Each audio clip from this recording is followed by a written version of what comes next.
truth is the most convincing story that maps onto reality, and that's why the central narrative is falling apart. Right now in the United States, people should not be walking around with masks. We must see the central narrative for the fiction that it is. We are Americans. While elections are sometimes messy, this was a secure election. The founders began the fight for human liberty and self-governance, and it's up to us to finish the job. I'll tell you what, we are in a truth emergency right now. This is the end game.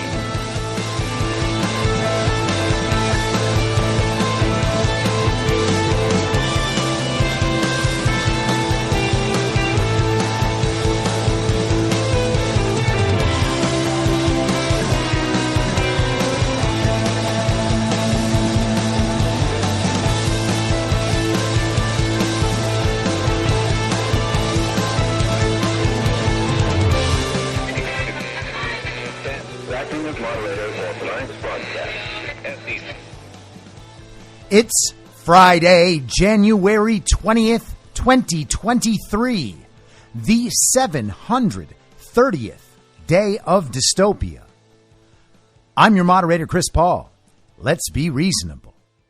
A warm welcome and hello to all of you listening to the podcast on the day of its release. The only way to do that is by becoming a paid subscriber at imyourmoderator.substack.com. You can do so for as little as $50 a year or $5 a month. And in doing so, you will be supporting me, the work I do, and this show as it expands. And if you can't, or you simply don't want to, continue listening to the podcast for free a couple days later on a wide variety of podcast platforms and, of course, Rumble. All I ask is that you share it with your friends. You can find the links to the podcast, the writing, the merch site, and the social media, all by visiting linktree.com/I'm your moderator. So because today is the 730th day of dystopia, the 2-year anniversary of the installation by the regime of an illegitimate, dictatorial, fake president, let me put it another way. Today is the 730th day of Barack Obama's third term, as served by the half-dead, demented, degenerate, ventriloquist dummy fake proxy president Joe Biden, who is overwhelmingly compromised by the Chinese Communist Party. The patriarch of one of the most corrupt families in American history and the father of one of the most despicable sons to ever walk the earth, that's Hunter Biden. So congratulations, commies. You got him in there, and everything has fallen apart since. How's it going, commies? It's been 2 years. 2 years. Think back to where you were on January 20th, 2021. We were 2 weeks past the very violent insurrection. We saw the overwhelming evidence of election fraud in the clear light of day, and for that we were called domestic terrorists. They said we were repeating the big lie. So let's recall the definition of the big lie as attributed at least to Joseph Goebbels. If you tell a lie big enough and keep repeating it, people will eventually come to believe it. The lie can be maintained only for such time as the state can shield the people from the political, economic, and or military consequences of the lie. It thus becomes vitally important for the state to use all of its powers to repress dissent, for the truth is the mortal enemy of the lie, and thus, by extension, the truth is the greatest enemy of the state. And it's striking that they would even attempt to use this concept and apply it to Trump supporters, people who recognize the obvious truth that the 2020 election was stolen at all levels and that elections have been stolen in the past for a long time. Because none of us had the power of the state behind us. None of us had the power of the media. We weren't the ones censoring or propagandizing. We were the ones who were fully aware that they started and then exploited the very deadly pandemic in order to justify the mail-in balloting that they would use to steal the election. We saw it happen in real time. The evidence was overwhelming. Thousands of affidavits. People caught on video, smuggling ballots into vote centers in the middle of the night, ballots coming out from under tables and suitcases. Mathematical impossibilities, ballot harvesting, machine manipulations, fraudulent registrations, dirty voter rolls that the regime refused to fix. And the list goes on and on. We saw it all. We weren't lying about anything. We certainly weren't telling the big lie because we did not have the capacity to do so by the definition of the big lie. But did they? If you tell a lie big enough and keep repeating it, people will eventually come to believe it. Well, is that what happened? It worked for a while, no doubt. But what's the next sentence? The lie can be maintained only for such time as the state can shield the people from the political, economic, or military consequences of the lie. And the state has not shielded people from those consequences. In fact, those consequences have been right up in everyone's face, unless you are one of the most privileged people in our society.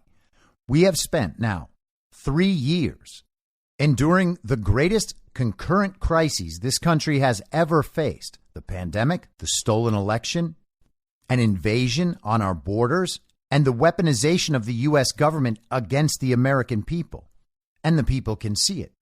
If the way to maintain the lie is through that state power, and the lie is less believable by the day, you can assume that the state's power to maintain the lie is continually diminishing.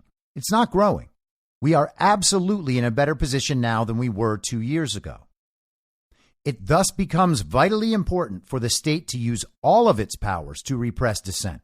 For the truth is the mortal enemy of the lie, and thus by extension, the truth is the greatest enemy of the state. And what is happening? People are learning the truth. The full truth? No. We don't even know what the full truth is. It's not possible for us to know what the full truth is.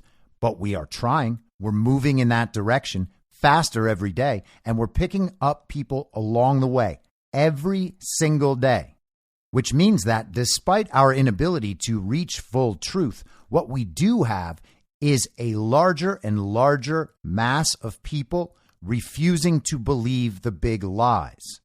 It's telling that in that quote attributed to Goebbels, the failure of that tactic is embedded in the tactic, which is what you would expect in any evil regime, any collectivist regime that stands in opposition to human individuality and human liberty. The truth will cause the whole thing to collapse, and we are watching that process in real time. And let's think back to Inauguration Day. Donald Trump did not attend the inauguration. He took Marine One to Andrews Air Force Base, gave a brief speech. They gave a cannon salute, and Donald Trump got into Air Force One and flew to Florida. Meanwhile, Joe Biden and the communist regime staged an inauguration in Washington, D.C. that the citizens of the country were not allowed to attend because of COVID.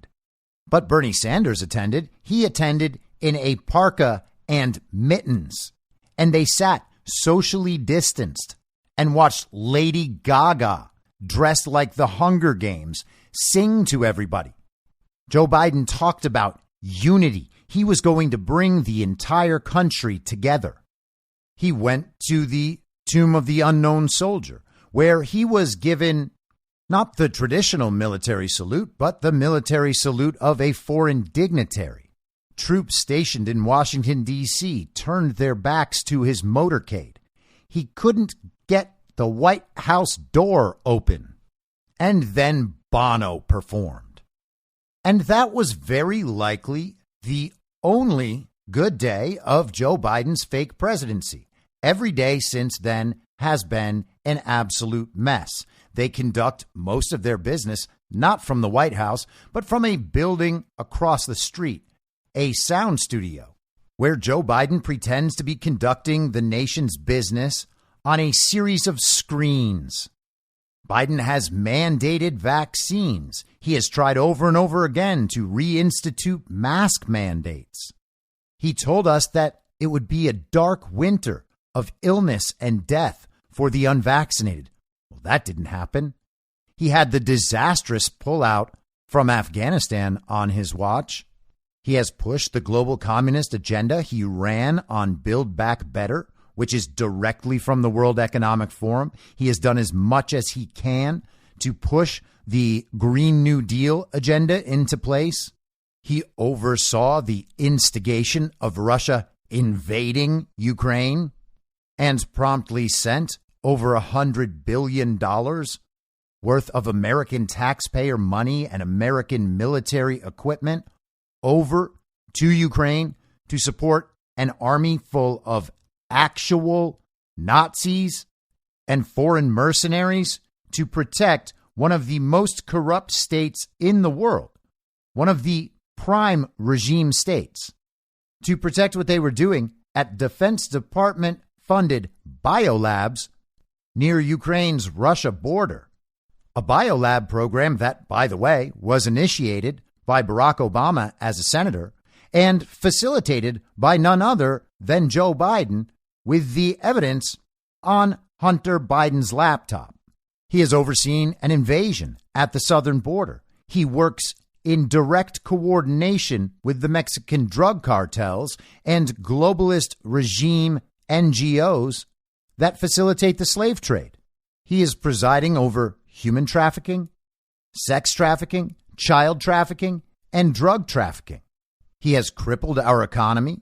Inflation has skyrocketed, and countries in the world are leaving the U.S. petrodollar. He has given speech after speech with the implied and sometimes explicit threat of state force to be used against his political opponents. He has attempted to prosecute his political opponents. He has propped up and presided over a censorship and propaganda regime, the likes of which the world has probably never seen, including in 1940s Germany or in communist Russia or Mao's China.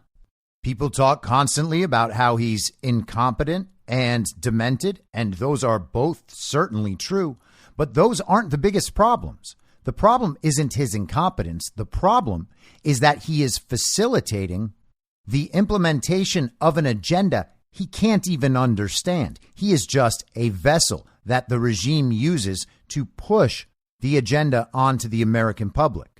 I would say he's the worst president of all time, but the truth is he's not the president. He's not in any way a legitimate president, and history, I still believe, will not record him as one.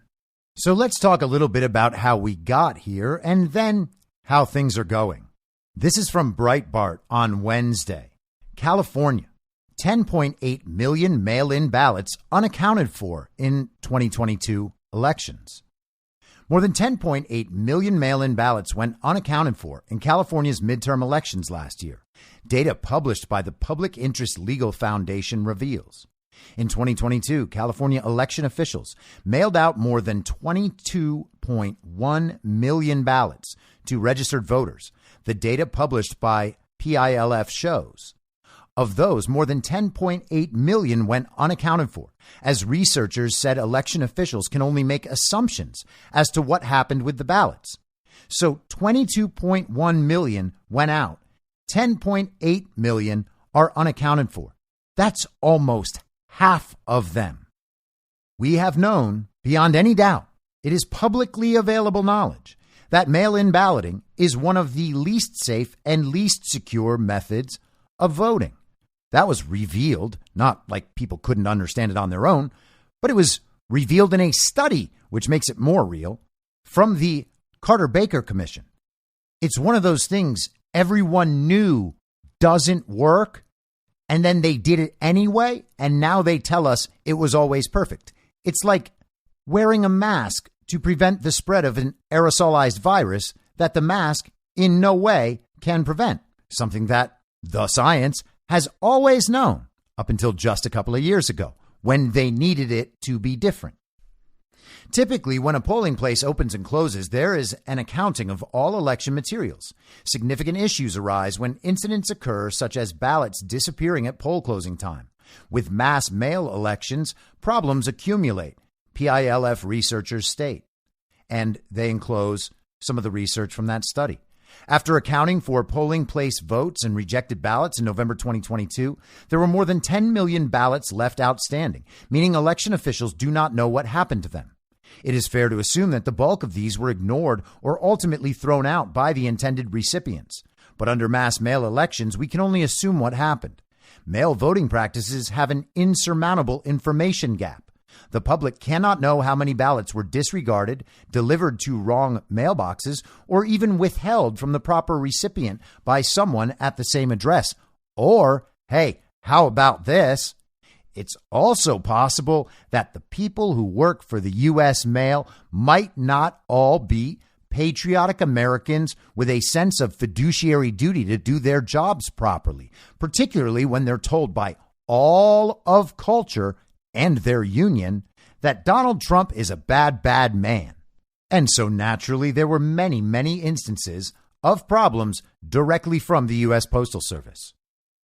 Meanwhile, more than 226,000 mail-in ballots were rejected in the 2022 primary and general midterm elections in California, including more than 120,000 mail-in ballots that were thrown out in the general election. The data published by PILF finds that more than 800 mail-in ballots were rejected after California election officials discovered the person who cast them had already voted. Oh, I thought that didn't happen. Likewise, more than 57,000 mail-in ballots were rejected for arriving late, nearly 48,000 for not having a matching signature, nearly 12,000 for having no signature, and 660 for refusing to provide any identification. I wonder who all those rejected ballots were for, since California actually takes 3 weeks, sometimes 6 weeks, to deliver their election results, and they have no hesitation to push ballots in after the fact. Mail ballots disenfranchise, PILF President J. Christian Adams said in a statement. There are many reasons mail ballots fail ultimately to count. No one casting a ballot at home can correct an error before it's too late, Adams said.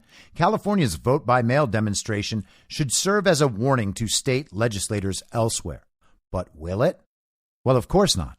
They have known about these problems, and they are either incompetent to fix them or they simply don't want to fix them, because the whole thing about election fraud is it's not just the Democrats, and it's not just Joe Biden, and it doesn't just affect MAGA candidates.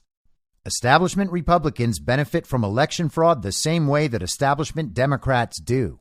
And if we fail to understand that, if we view things only through the Democrat-Republican paradigm, then we can't possibly figure out how to fix the actual problems.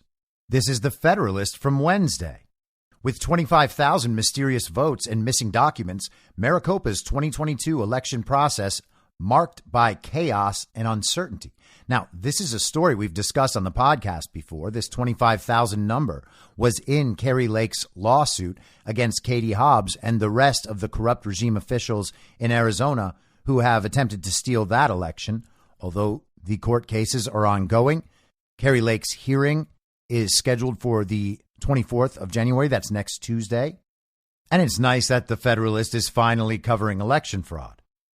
While the GOP and conservative media have largely moved on from Arizona gubernatorial candidate Kari Lake and the systemic failures that occurred in Maricopa County on November 8th, court testimony and eyewitness reports from the Lake trial include allegations that Arizona's largest county violated state law by failing to implement chain of custody documentation for Election Day ballots, resulting in a mysterious 25,000 extra votes added to Maricopa's official tally within a 24-hour period, more than the margin of victory between Lake and gubernatorial victor Katie Hobbs.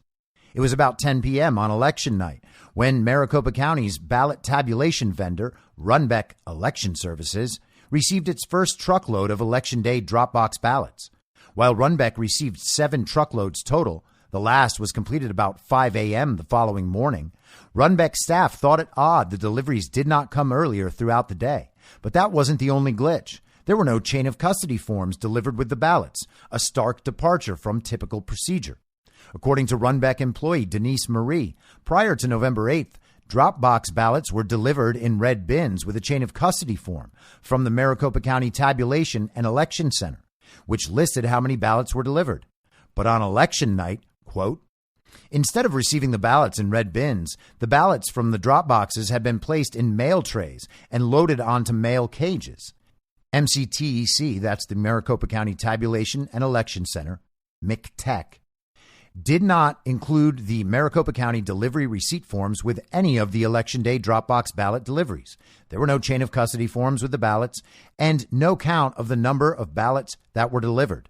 Marie wrote in a sworn affidavit. Maricopa County co-director of elections Reynaldo Valenzuela even testified that while the county's election workers count Dropbox ballots and record the counts on documents as required by law prior to Election Day, they did not count the ballots retrieved from Dropboxes on Election Day itself. During the Lake trial, Valenzuela was asked whether Maricopa County election officials know the precise number of Dropbox ballots on Election Day, and he told the court, quote, "On Election Day, no, because we're not doing Dropbox courier process at that time. It's a different process for Election Day." According to Lake attorney Kurt Olson, this is in direct violation of Arizona state statute, which requires the county recorder to maintain records that log the chain of custody for ballots, quote, "during early voting through the completion of provisional voting tabulation," end quote. And the article goes on, we've discussed this before, but these stories are now being pushed out to a much wider audience. The Federalist is not ABC News, but many mainstream conservatives and even probably some moderate Democrats will see articles from the Federalist. These are blatant violations of election law. This is lawlessness. The law requires them to do something. They failed to do that thing. Therefore, their elections are uncertifiable. That's how it's supposed to work. But of course, the legal system has been infiltrated as well. Judges can be corrupted and compromised. Judges can be made to do the bidding of the people who want to steal elections. And we've seen it over and over and over again. And that's one of the very few explanations for how Joe Biden actually got 81 million real legal American votes. Remember what the communists tell us. Well, the TV said that Joe Biden won. Bill Barr said he hadn't seen enough evidence of election fraud. Chris Krebs said the elections were the safest and most secure elections in American history.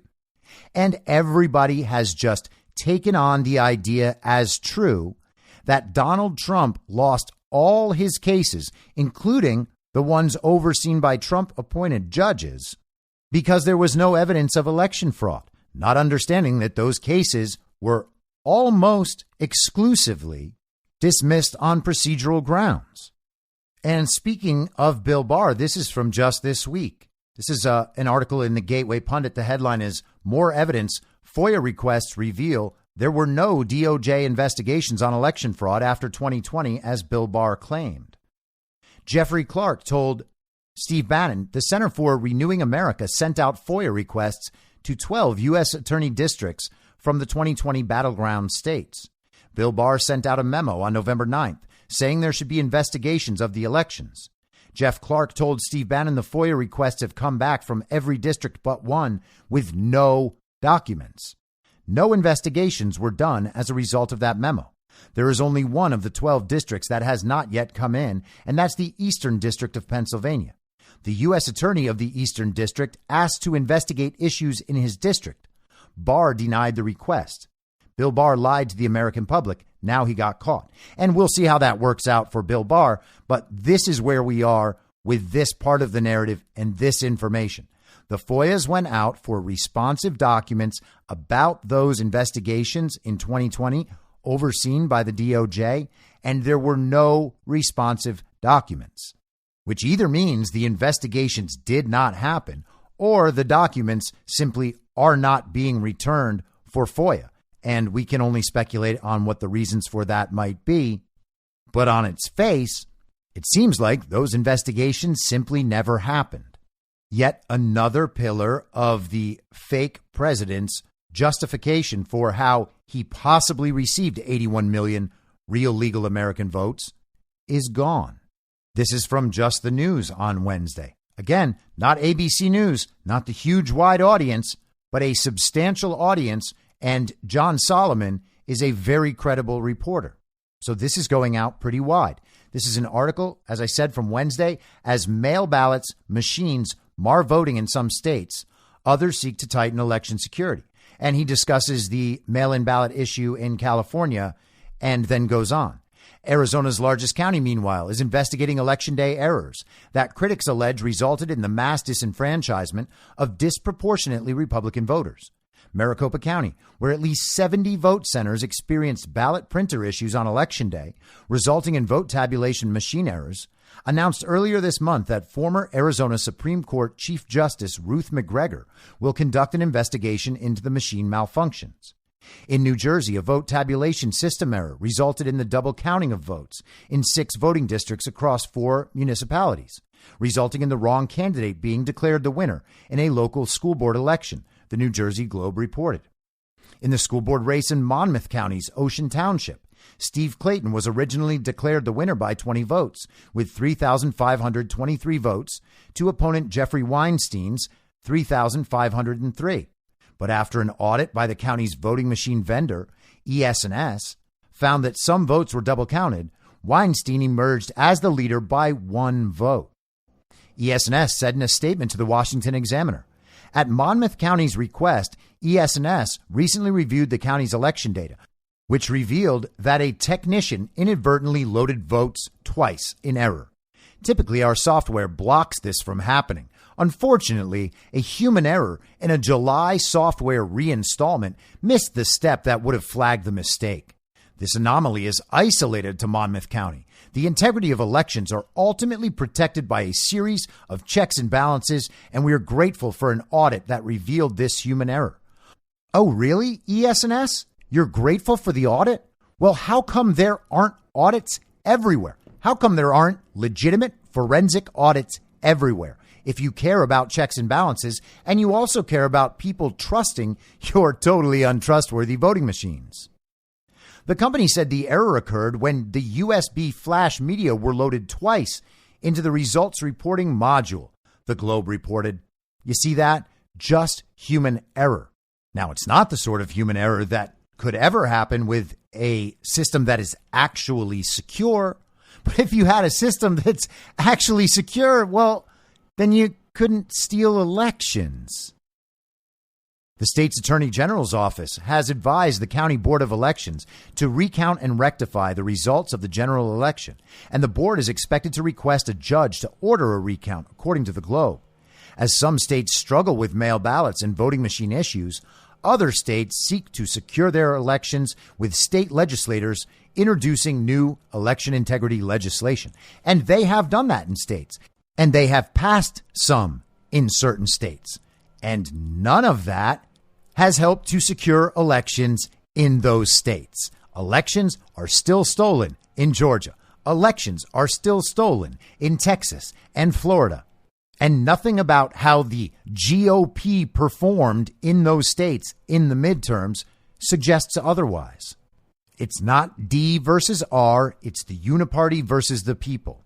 The uniparty is happy to put uniparty members with little r's next to their name in office if it allows their agenda to continue moving forward. In Idaho, the House of Representatives is sending a bill to the floor that would require election audits to count ballots by hand rather than rely on tabulation machines, the Idaho Capital Sun reported. The bill would enshrine in law current audit hand count practices that the previous Idaho Secretary of State had instituted via directives. Election reforms introduced in the Alaska state legislature include eliminating ranked choice voting, increasing security of absentee ballots, and ensuring that approved open source software voting machines are used in the state, the Center Square reported. Since Alaska used ranked choice voting for the first time in the state's elections last year, 8 bills have been introduced in the legislature to change the intricate voting system. 3 of the measures call for complete elimination of ranked choice voting and a return to the prior voting system. With ranked choice voting, if no candidate receives more than 50% of the vote, then an instant runoff system is triggered. When voters cast their ballots, they rank each candidate in order of first choice to last. In the event that the 50% plus 1 vote threshold isn't reached by a candidate, then the candidate with the least amount of first choice votes is eliminated, and that candidate's voters' second choice votes are reallocated among the remaining candidates and tallied, which continues until a candidate receives the majority of the vote. Ranked choice voting is one of the worst possible election formats, especially in states that begin to fold in all of the other election manipulations that they've already passed and have already spent cycle after cycle operating their elections under. Alaska is thought of as a deep red state, but still, it took them days, if not, I think it was actually weeks, to count the vote in 2020 because who knows? Alaska could have made all the difference. Wouldn't want to call it too early and then not be able to get the result we want nationwide. And the article goes through a few more states. Phil Klein, director of the Amistad Project, told Just the News on Wednesday that there are 4 false narratives that have prevented good election policy. 1. There's no fraud in American elections. 2. Policies regarding the administration of elections are transparent. 3. Voters and ballots are generally treated the same within a state. And 4. It's difficult to vote in the U.S. Election fraud has recurred throughout U.S. history, he said, and voting in the U.S. isn't difficult. The U.S. has, quote, some of the least transparent elections in the world, end quote. As systems have changed over the past 20 years from the simple management of elections that everyone could understand to, quote, expert machine-based election systems that aren't transparent, end quote.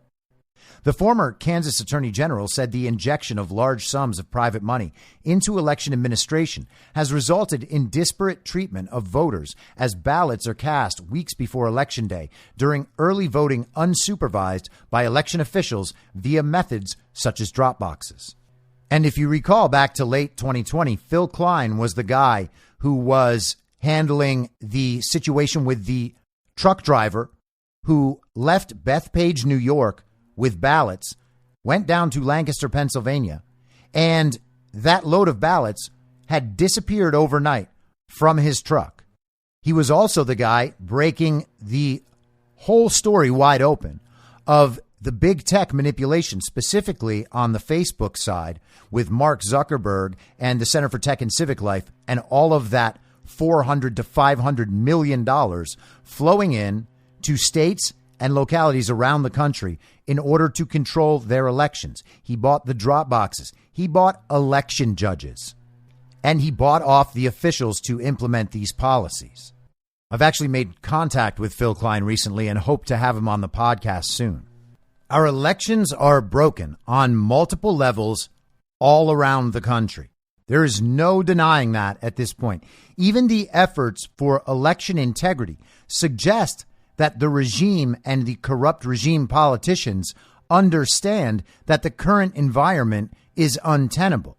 People know that elections are stolen, so the regime is forced to at least pretend to fix them.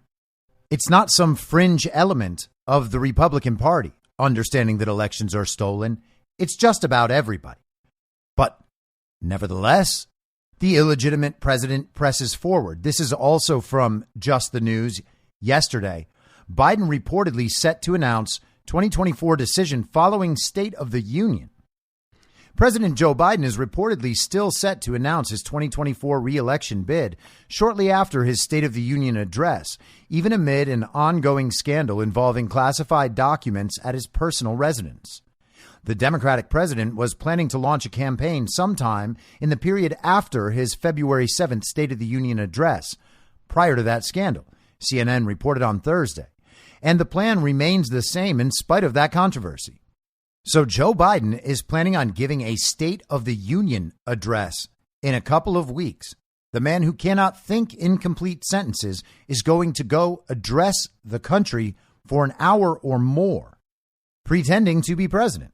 And this year, it's going to be even more difficult than it's been in the past, because he doesn't have the protections that COVID provided, the optical protections that COVID provided. He doesn't have the protection of the media anymore. And the people of the country want nothing to do with him. This is Mark Mitchell from Rasmussen yesterday on the War Room. Take it away. Yeah, I think there's a huge opportunity for public opinion to swing big here. So the first question I want to run through 3 real quick. Is we asked approval of Merrick Garland's investigation into Biden's handling classified documents at his home in Delaware and the office of the D.C. think tank. And voters, bipartisan and overwhelmingly, support the investigation. So 77% of Republicans, 74% of Democrats, and actually 81% of independents. And for Republicans, it's 57% strongly approve. Democrats, it's 44% strongly approve. So I think American voters do not like seeing classified documents mishandled. They expect better of their politicians in D.C. And even with the very, very, very poor view that Republicans have of the FBI and the Department of Justice, they're happy to see this thing go right on ahead. And even Democrats support Biden being investigated. Now, whether that's they think he has nothing to hide, whether that's they think the fix is in, I can't say. They have relatively very high opinions of the FBI and the DOJ right now. So, but the other is we've freshened up that question that we love to ask about how likely is it that since he became president, Joe Biden has committed high crimes and misdemeanors that would justify impeachment proceedings against him. And for the very first time, a small majority of Americans actually say it's likely. So we're up to 51% now. And the numbers have been ticking up over the last couple. We've asked it 3 times. I think it was 49%, then 50. Now it's 51%. So a majority of American voters think that the sitting president has committed impeachable offenses while in office. And 34% of voters say it's very likely. But what's surprising is, you'd expect the Republican number to be high. It is. It's 72% who say it's at least somewhat likely. But it's 47% for independents. And the Democrat number has really swung big. It's up to 34%, with 20% of Democrats saying that it's very likely he committed impeachable high crimes and misdemeanors. And so the other one to bring back is, we've talked about this before in your show, but it's a truth. We asked this most recently in September. Do you support or oppose impeaching President Biden? And 53%, a majority of voters support it. 38% support it strongly. 1/3 of Democrats, including 20% who strongly support impeaching the president of their own party. 51%, a majority of independents, and 77% of Republicans. So I hear a lot of talk about investigations in Capitol Hill. American voters have, by and large, been ready for impeachment for a very long time, and it has nothing to do with the handling of classified documents. It has to do with things like the border in Afghanistan. 1/3 of Democrats support the impeachment of Joe Biden. 20% of Democrats strongly support the impeachment of Joe Biden. And yet, we're supposed to believe that Joe Biden not only received the most votes of any president in American history by far, but also that his party overperformed in the 2022 midterms. It actually amazes me that people believe all of this stuff could just be true. Joe Biden could really be that popular. Democrats could really win the 2022 midterms. Elections are totally safe and secure, but also 1/3 of Democrats want to see the president, in quotes, of their own party impeached. And again, this sentiment was out there before the document scandal. Now, speaking of that document scandal, I haven't spent much time on it this week, mostly because the situation is just still developing, and I don't think it's the sort of thing that we need to track every single day. But also because I think that it's pretty clearly some sort of op coming from somewhere. So in those cases, if you get really mired in the details and the minutia, you end up discussing and arguing about all these nuances of a mostly fictional story. Now, I am in no way denying that classified documents were found on Biden's properties and that Joe Biden likely committed crimes against this country by taking top secret classified information to vulnerable locations funded by the Chinese Communist Party, where his son may have had access and they may have sold access to our foreign adversaries to those documents. All of those things are possible. But we don't need this extra story to convince us that Joe Biden is, in fact, one of the most corrupt politicians in American history. Political crime is his family business. What's most interesting here is the story that's actually developing below the surface. And the fact that what we're seeing now is just an issue that has been entirely below the surface, now beginning to poke through. Here's Kash Patel from This Week. you something else. I don't buy for 1 second this investigation began because the librarians at NARA in November said, hey, we need you to look at this. The FBI's, it's called an electronic communication, an EC. That document must be subpoenaed by the subcommittee to find out when and why the FBI opened this investigation. And I bet you, dollars for donuts, they will fight that tooth and nail. But we're going to learn this investigation started in the summer of 2022. Why? What's significant about that Yeah. timeline? Did they get some kind of a tip, you think, that he had classified information, or what are you hinting at that might be there? Yeah, so look, when we were opening up cases, we didn't ask the librarians at NARA to do our national security homework for us. And if that's what happened, our system is more broken than I even thought. But I know there's still some competent FBI agents out there, and they suspected and had an investigation going, which led them to NARA. And then what happened was some of the corrupt government gangsters probably went in there and said, hey, we need to basically hide how this investigation started. So can you refer us the matter that we can come in there and look at? It just doesn't add up that they said NARA said we have classified documents missing. How did NARA figure that out? Who was talking to them, and So where did they maybe- get that? So pardon me, when you're talking about the U.S. attorney in Delaware investigating the laptop and Hunter, that maybe something got tripped up and led them to believe there were classified documents, something along those lines?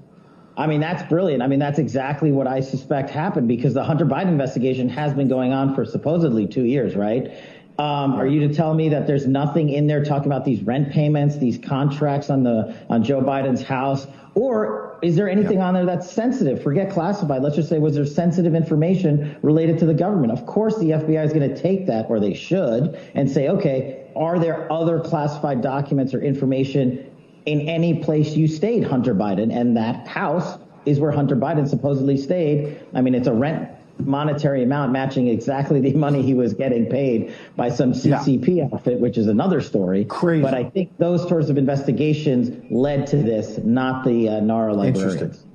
Now, there's been some dispute and some confusion about the rent payment stuff. So let's just ignore that and focus on the investigation in Delaware. And by the way, if you want to know all of the details in the best possible context, watch my friend Just Human's show. He has been hammering away at this stuff. So if you want to get deep into the nitty gritty of all of it, that's the guy to go to. But this David Weiss investigation in Delaware of Hunter Biden that has been going on for 2 years, that seems like it may be at the roots of this search for these classified documents. Is it possible that Hunter Biden himself gave up the information on where these documents were? It's possible. I don't know if that's true. Is it one of Hunter Biden's associates? Is it Devin Archer? Someone like that? Definitely could be. We're going to have to wait and see. But the administration has been trying to deflect from this issue or ignore the issue wherever they can for the last couple of weeks, until finally Joe Biden decided to come out and talk about it yesterday. I will answer the question, but here's the deal. You know, what quite frankly bugs me is that we have a serious problem here we're talking about what's going on, and the American people don't quite understand why you don't ask me questions about that. But having said that, what's your question? Not reveal the existence of the documents back in November before the midterm. Hang on, okay? Look, as we found a handful of documents were filed in the wrong place. We immediately turned them over to the archives and the Justice Department. We're fully cooperating, looking forward to getting this resolved quickly. I think you're going to find there's nothing there. I have no regrets. I'm following what the lawyers have told me they want me to do. It's exactly what we're doing. There's no there. Thank you. You see that? It's no problem at all. They were just some classified documents that were filed in the wrong place. Apparently, Joe Biden filed all those documents in a think tank funded by the Chinese Communist Party and his garage. And I guess that wasn't the right place to file classified documents. Jonathan Turley, the legal analyst who is certainly no Donald Trump supporter, posted an article today. I have no regrets. President Biden breaks long silence with shattering admission. President Joe Biden has something that he wants the public to know. after the discovery of highly classified material in Biden's former office, his garage and library, the president wanted to make one thing, and only one thing, perfectly clear. I have no regrets. It was a moment that rivaled his disastrous observation that, while classified material was found in his garage, it is a locked garage that also housed his beloved 1967 Chevrolet Corvette Stingray. While Biden's Corvette standard for storing classified documents was baffling, his declaration of no regrets is downright infuriating. It is also remarkably moronic, with a special counsel in the field. Either the president believes that special counsel Robert Hur will paper over the entire affair, or he is doing his best to force his hand with a criminal charge. Biden was miffed to even be asked about the matter after stonewalling the press for days. He ventured out of his White House bunker to tour storm damage in California and used the victims as a virtual human shield. You know what, quite frankly, bugs me is that we have a serious problem here we're talking about. We're talking about what's going on, and the American people don't quite understand why you don't ask me questions about that. You see, you send him out to monitor very serious storm damage, which, storm damage exists. It's not some massive crisis, but it's a good chance to send California more money for no reason. And because Joe Biden is such a decent and caring guy, and remember, the adults are back in the room, he's concerned why the media would not want to be asking him questions about the victims of rain rather than asking him about his classified documents scandal, which apparently he believes Americans don't really care that much about. The problem is that recent polls show that while the president has no regrets, the public overwhelmingly does. Most citizens view his conduct as negligent. Roughly 2/3 believe that Congress should investigate the president, including a majority of Democrats. 60% believe that he acted inappropriately with classified material. And he's citing a Yahoo YouGov poll. The results in Rasmussen were obviously even worse. Nevertheless, after days of hunkering down with his aides and polls, Biden decided to stick with total and absolute denial of regret or responsibility. It was not a surprise for many of us who have followed Biden and his family through the years. I wrote at the start of this scandal that Biden's silence is hardly surprising. Biden has always been better at expressing revulsion than responsibility. Time and again, he is literally rushed before cameras to denounce others, often without basis, for alleged crimes. He has not waited for investigations, let alone trials. When it comes to his own alleged misconduct, Biden will deflect, deny, but rarely declare responsibility. The comments on Thursday were classic Biden. He first deflected by using the California victims. Then he denied any real responsibility. Despite the appointment of a special counsel to investigate his conduct, he shrugged off the entire matter as something akin to finding a neighbor's borrowed hammer from 2017 in his garage. We found a handful of documents were filed in the wrong place. We immediately turned them over to the archives in the Justice Department. I think you're going to find there's nothing there. I have no regrets. I'm following what the lawyers have told me they want to do. It's exactly what we're doing. There's no there. Of course, there is also a special counsel there. Indeed, it is never a good idea to go public with expressions of no regret when you are being investigated on whether you took classification laws seriously. The statement was right out of the Alec Baldwin School of Criminal Defense in claiming that the gun did it. Fortunately, the president is not yet saying that the Corvette did it. Since the standard is gross mishandling of classified evidence, the last thing you want to do is convey a grossly negligent attitude toward the discovery of highly classified material in your various private spaces.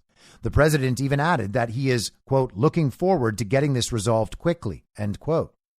That quick resolution is less likely when you are telling the special counsel that this is no big deal. This is precisely the type of attitude that leads to classified material being stored with your Corvette. It is hard to imagine how Biden's legal and political team would come up with this as the best approach when the president finally broke his silence.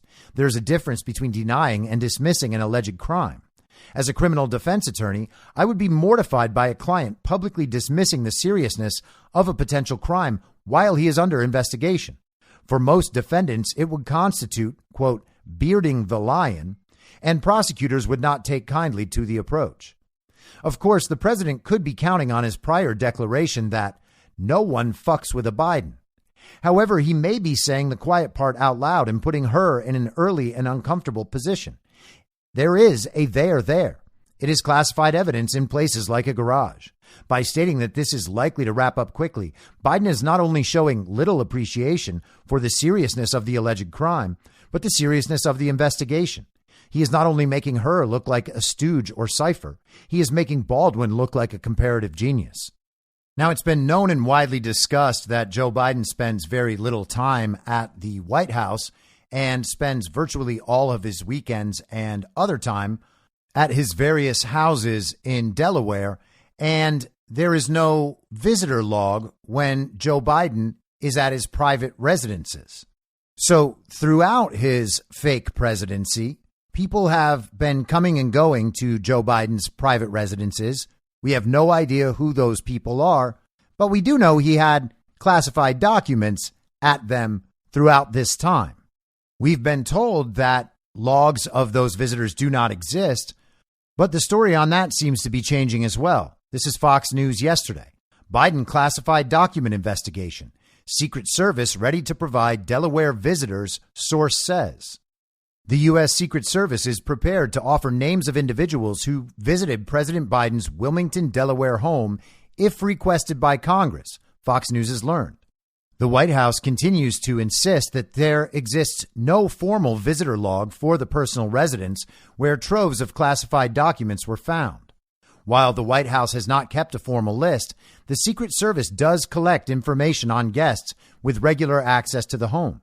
Retention of the names of those vetted by the Secret Service depends on a variety of factors, including proximity to the president and the nature of the background check. The Secret Service does not maintain visitor logs at the private residences of protectees, said U.S. Secret Service Chief of Communications Anthony Guglielmi.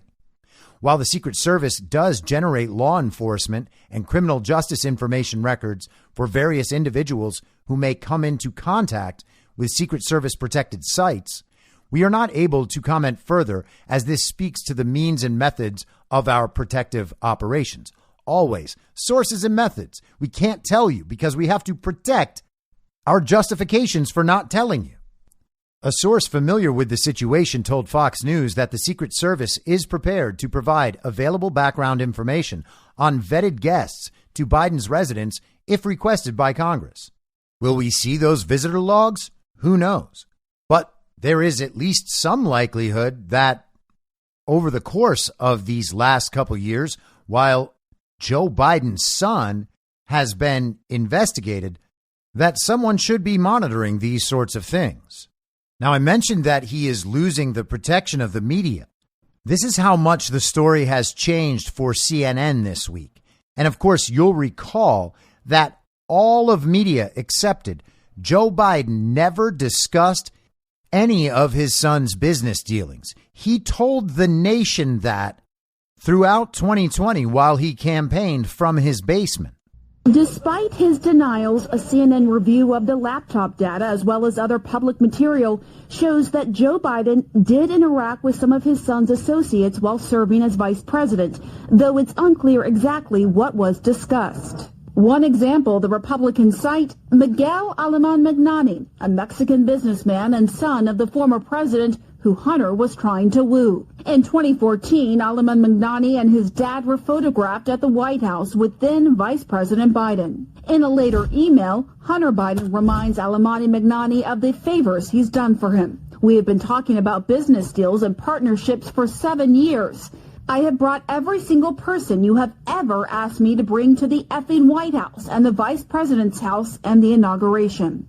Hunter Biden bluntly acknowledged the power of the Biden name in a memoir, writing that the Ukrainian energy company Burisma, which put him on its board, considered my last name gold. I don't think that there's a lot of things that would have happened in my life that if my last name wasn't Biden.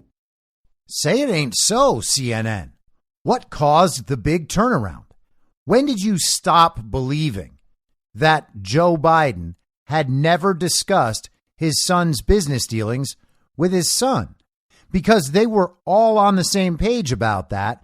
And now they are citing evidence from the laptop that they reported to the American public was not real. It had all the hallmarks of a Russian disinformation operation. But now the laptop's real, and now the evidence on the laptop is real. And of course, the evidence on the laptop says that Joe was intimately involved in his son's business dealings. And so now it's true because someone found classified documents at Joe Biden's various houses and his think tank a couple of weeks ago. Isn't CNN going to explain how they were misled? Isn't CNN going to explain how it's possible that evidence that's existed for over 2 years now has only just become evidence of the thing that they told everyone didn't happen? Now, if I didn't know better, I might think that the regime was trying to take Joe Biden down themselves, either to remove him from office or to weaken him enough so that he will not attempt to run for president in 2024. Not that it's his choice. Will we really see him announce a new candidacy after the State of the Union, which he is expected to give on February 7th? I guess we'll see. But these are all the sort of problems you might expect with an illegitimate dictatorial regime in place, or at least pretending to be in place. Everything they have touched has further destroyed this country and society at large. The agenda they're implementing is explicitly anti-American. And that's not hyperbole. They are serving a global agenda. They are trying to have America subsumed into a global governing body, as they've been working toward for decades and decades now. They are trying to destroy American sovereignty. There is no doubt about that. They are allowing the invasion on the southern border. They are depleting the Strategic Petroleum Reserve. They are sending our weapons and some troops overseas to battles we should not be involved with. They're sending American wealth all around the world, laundering much of it, sending it to their friends, funneling it back to their own political campaigns. The regime is fully dependent on propaganda. They overtly promote the censorship and prosecution of their political opponents.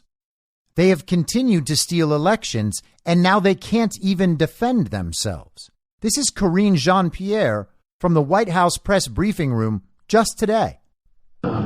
Yesterday, the former president, President Trump, called for the jailing of a pair of reporters from Politico who published that leaked Supreme Court opinion last year, as well as the editor who supervised them and the publisher of Politico. And I know there was a White House statement that went out earlier today, but I was hoping you could weigh in a little further on how the president feels about that sort of talk and his commitment to press freedom. I can tell you that the president believes the freedom of press is part of the bedrock of our American democracy. That is something that he truly believes and that we should be, continue to fight for.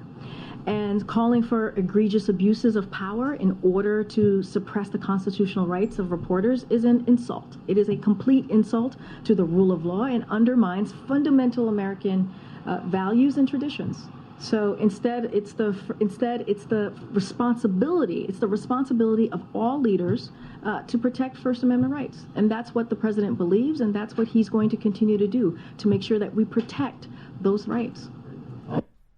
So the context here is that yesterday Donald Trump put out a statement saying that if they can't find the Supreme Court leaker of the draft of the Dobbs decision from, I think it was April or May of last year, in the run up to when the Supreme Court finally released their decisions, this one in particular, the overturning of Roe versus Wade, they have said they cannot find who the leaker was after their long investigation.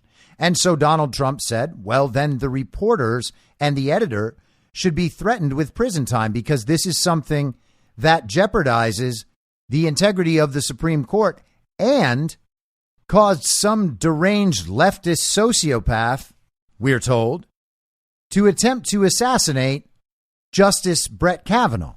And the illegitimate president's fake administration is trying to use this to turn everything around. They're the ones who protect the First Amendment and press freedom, even though they have a disinformation governance board that they were setting up so that they could censor information they didn't want the American public to know. They were working with tech companies to censor Americans and opposition media outlets. There may not have been an administration in this country that has ever posed a more direct threat to the First Amendment than the illegitimate administration in power now. And let's see how they actually view the press. To making him more available for one-on-ones with both print and other outlets this year? Here's what I can tell you. The president is going to engage with reporters almost on a daily basis. He did it yesterday. He took questions from your colleagues yesterday when he was in California, and he will continue to do that. And he believes that's important. He believes it's an opportunity to, when he communicates with all of you or answers your question, he believes it's an important you're an important vessel to the American people, right? Pushing out what he is doing on behalf of the American people. He does that almost every day. Almost every day when he's in front of all of you, he takes a question. That's the commitment that I can make from here, from the president. I'm going to move around, Christina. So he answers questions almost every day. Well, that's not true. He answered a question yesterday. Okay. But did you catch what she said there? He thinks of you as a vessel to the American people to push out what he is doing on behalf of the American people. Now, maybe I'm reading too much into this, but it sounds like she just framed that answer in saying that Joe Biden believes the media exists to be a mouthpiece for his administration. And this has become pretty standard for them. They love the press and they love transparency. As long as what's being said by the press and what's being communicated to the public helps them and legitimizes them and explains away the disaster that is actually occurring. When the stories don't help the fake administration, and the document story certainly does not help, you get answers like this. What does the president mean when he said no regrets?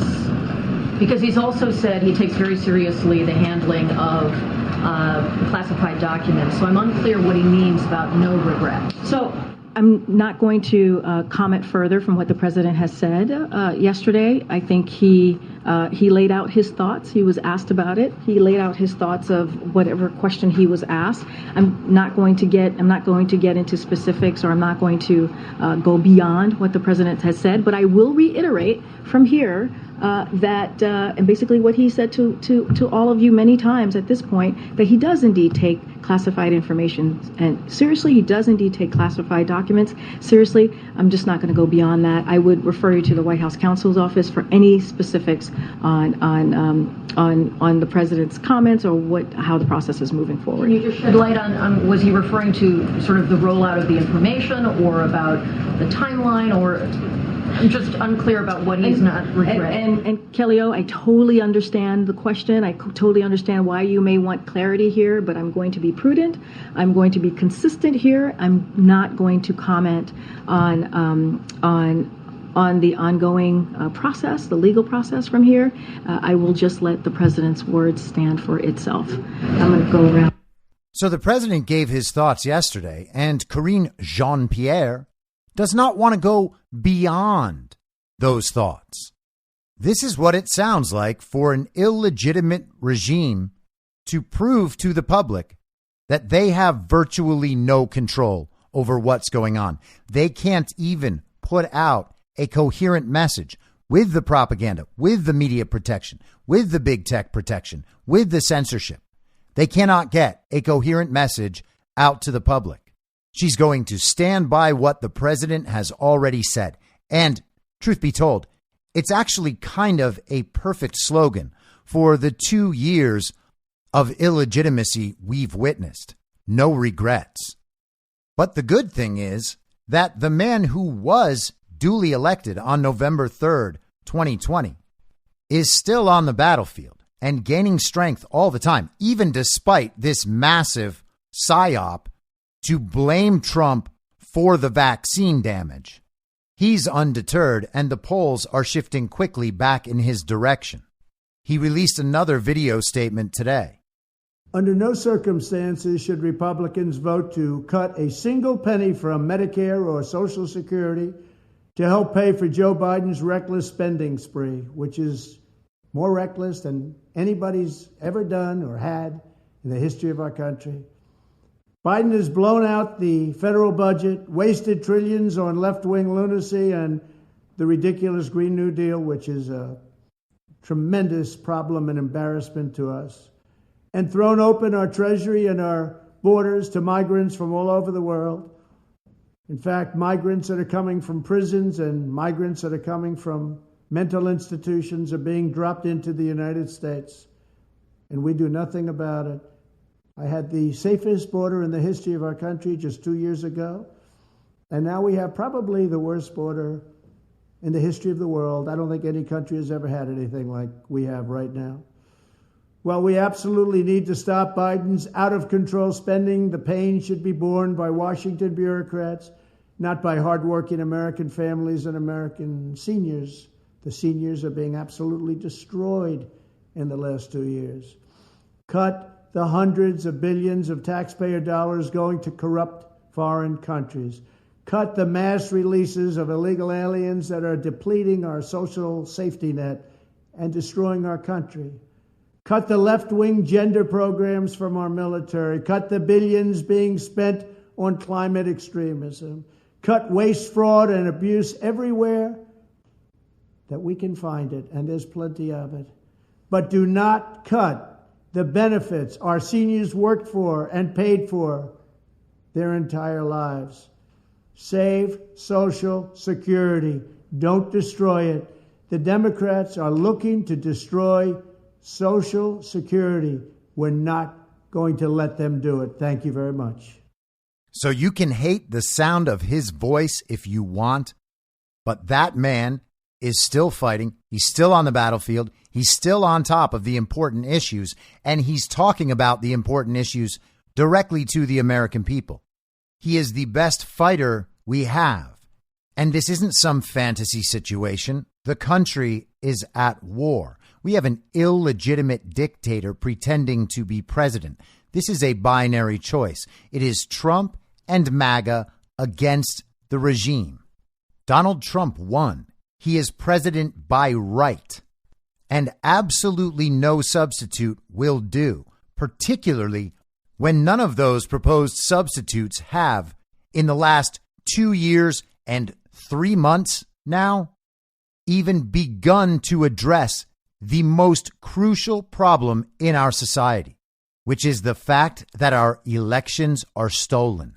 That is what allows all of this to happen at every level, no matter which issue is the most important to you. The economy, the vaccines, child trafficking, energy resources, foreign policy, abortion, wokeness, propaganda, censorship, big tech. Go down the line. At the root of all those problems is the fact that the people pretending to govern us are not doing so with the consent of the people. We know that, and that fact will never be forgotten. Despite that, we have still made it. We have still endured 2 years of this, and we are in a better position now than we were then. That means, that necessitates the fact that we are winning. So keep pushing forward and do so fearlessly. We have a country to take back. I'll be back on Monday at the same reasonable time on the same reasonable podcast network. I don't have a network. Masks and lockdowns don't work. They lied to you about a pandemic, and Joe Biden will never be president. In my mind, that's the end game. If you're listening to this episode for free, you can support me and support the show and the work I do by signing up for a paid subscription at imyourmoderator.substack.com. You can do so for as low as $50 a year or $5 a month. Comes out to under $0.25 per episode, and you'll blast right through the paywall for all of the writing. The merch store is www.cancelcouture.com, and you can find everything else by heading to Linktree, linktree.com/I'm your moderator. And I'll see you soon out on the range.